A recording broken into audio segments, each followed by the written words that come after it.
Hey, good morning. This is Ray over here in Amaranth Farms. This is prayer. It's my little baby. There's all my other babies gathered around. I want to talk to you about prayer this morning. I've been thinking about this for a while.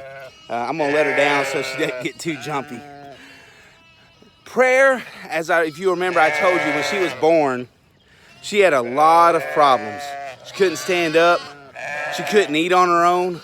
We had to lift her head up. Her head was down. We had to feed her, had to take care of her. Her mama wanted her.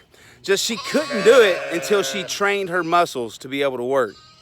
Well, here I look at prayer now and wow, what a lamb. She looks different than everybody else. Her head is down, it's not up, but her muscles through here are phenomenal.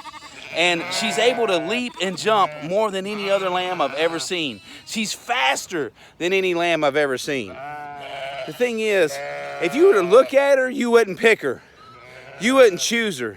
If you looked at her family tree, her father is Caesar, an unwanted ram. His mother didn't want him. You look at his grandmother, Kendra. Kendra's had problems her entire life. I've had to rescue her from death multiple times. You look at her mom, Rain. Rain was the lamb that I told you about that would get underneath the hay trough up in the barn and couldn't figure out how to get out. I would have to go and literally pull her out, and she did it over and over and over. She's constantly getting a place where she was getting stuck. In other words, her family tree's not that great. And then you look at prayer and be like, if I was going to choose a prize lamb, I wouldn't choose that one. This past week, I was reading the genealogy of Jesus Christ, the perfect Lamb of God.